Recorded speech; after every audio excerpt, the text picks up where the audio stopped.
Coba bayangkan, kita kembali ke akhir tahun 50-an. Suasana dunia saat itu sangat mencekam. Perang dingin sedang di puncaknya, dan langit malam bukan lagi tempat untuk bermimpi, tapi tempat di mana orang takut untuk melihat rudal nuklir. Namun, di sebuah laboratorium tertutup di San Diego, suasananya justru terbalik. Di sana berkumpul orang-orang seperti Ted Taylor dan Freeman Dyson. Mereka bukan orang-orang sembarangan. Mereka adalah fisikawan yang tahu betul betapa ngerinya kekuatan atom. Tapi mereka punya pandangan yang berbeda. Mereka melihat tumpukan bom atom bukan sebagai alat pemusnah, melainkan sebagai bahan bakar. Sputnik milik Uni Soviet baru saja mengorbit, dan Amerika merasa panik karena tertinggal jauh. Roket kimia yang kita banggakan saat itu, seperti roket yang membawa Neil Armstrong nantinya, punya masalah besar. Mereka sangat tidak efisien. Bayangkan, 90% berat roket habis hanya untuk membawa bahan bakarnya sendiri. Itu seperti kamu mau mudik, tapi mobilmu penuh dengan tangki bensin sampai tidak ada tempat untuk duduk. Disinilah kegilaan itu dimulai. Mereka mengajukan pertanyaan yang membuat para jenderal terenangan. Kenapa kita tidak pakai ledakan bom atom saja untuk mendorong kapal raksasa?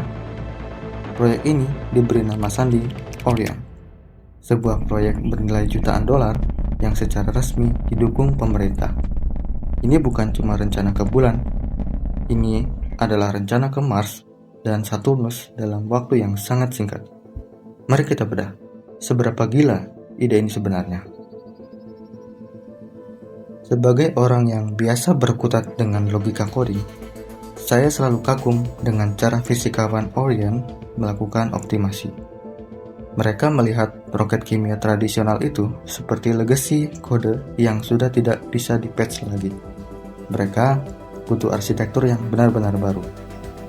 Inti dari proyek ini adalah propulsi nuklir pulsa. Kedengarannya keren, tapi cara kerjanya sangat kasar.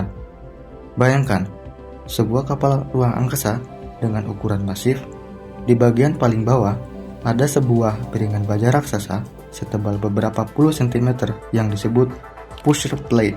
Piringan ini bukan baja biasa, ini adalah perisai yang harus menahan panas ribuan derajat. Cara kerjanya begini, kapal ini akan melepaskan bom atom kecil dari lubang di tengah piringan tadi. Bom itu jatuh beberapa meter di belakang kapal, lalu terjadi ledakan nuklir. Gelombang kejut atau shockwave dari ledakan itu akan menghantam piringan baja dengan kekuatan jutaan ton. Agar krunya tidak hancur berantakan karena guncangan, piringan itu dipasang pada sistem pegas raksasa semacam shockbreaker truck. Tapi skalanya ribuan kali lebih besar.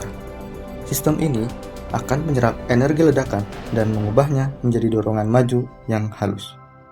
Dan ini tidak dilakukan sekali. Setiap 1 detik, 1 bom akan diledakkan, terus-menerus. Bayangkan, sebuah kapal melesat di angkasa sambil meninggalkan jejak ratusan ledakan nuklir di belakangnya.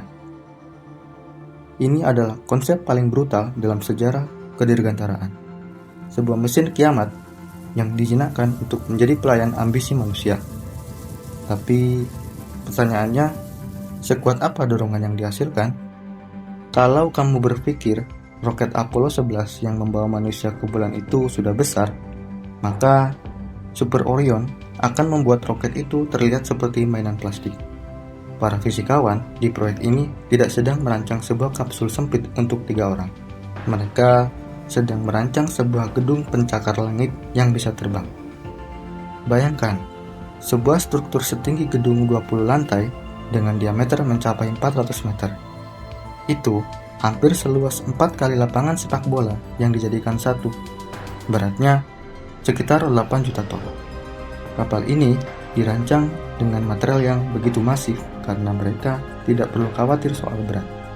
Ingat, tenaga dorong mereka adalah bom atom. Semakin berat kapalnya, semakin stabil guncangannya. Di dalamnya, Orion bukan sekedar alat transportasi. para ilmuwan merancang laboratorium raksasa, area tempat tinggal, bahkan mungkin taman dan bioskop agar kru tidak jenuh selama perjalanan bertahun-tahun. Raymond Dyson, salah satu otak di balik proyek ini, bahkan sudah menghitung bahwa dengan biaya yang lebih murah daripada program luar angkasa tradisional, kita bisa mengirim ribuan ton logistik ke Jupiter. Moto mereka saat itu sangat berani, atau mungkin sombong, ke Saturnus pada tahun 1970. Mereka benar-benar yakin bahwa seluruh tata surya ini adalah halaman belakang rumah manusia yang bisa dikunjungi kapan saja. Namun, di tengah euforia angka-angka fantastis ini, ada satu variabel yang mereka abaikan. Sebuah variabel yang tidak bisa diselesaikan hanya dengan persamaan fisika di papan tulis. Setiap penemuan hebat selalu punya sisi gelap, dan untuk Orion, sisi gelapnya adalah kiamat yang tertinggal di belakangnya. Secara teknis dan fisika, Orion adalah sebuah kesuksesan.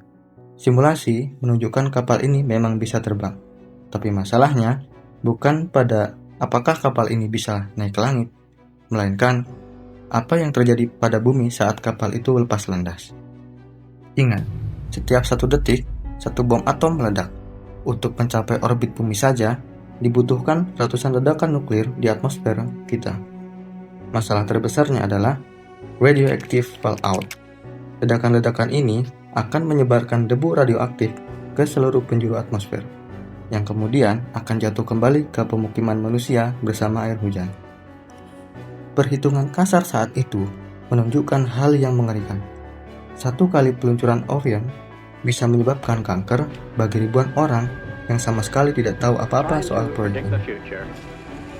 Para ilmuwan Orion mulai terjepit di antara 2 pilihan, membawa manusia menjadi spesies antar bintang atau meracuni rumah mereka sendiri. Suasana politik pun tidak membantu. Di masa Perang Dingin, dunia sudah cukup ketakutan dengan bom nuklir yang ada di darat. Ide untuk meledakkan ratusan bom di langit adalah sebuah mimpi buruk bagi diplomasi internasional. Akhirnya, pada tahun 1963, sebuah titik balik terjadi. Larangan uji coba nuklir terbatas ditandatangani oleh negara-negara besar. Dalam semalam, hukum internasional melarang adanya ledakan nuklir di atmosfer dan luar angkasa. Dan dengan itu, mimpi proyek Orion resmi terkubur. Bukan karena mesinnya rusak, bukan karena kodenya bug, tapi karena nurani manusia menyadari bahwa ada harga yang terlalu mahal untuk sebuah kemajuan. Hari ini, cetak biru Project Orion tersimpan rapat di dalam arsip-arsip sejarah. Ia adalah monumen dari sebuah masa di mana manusia sangat berani, atau mungkin terlalu nekat, untuk menjinakkan energi yang paling mematikan di alam semesta demi rasa ingin tahu.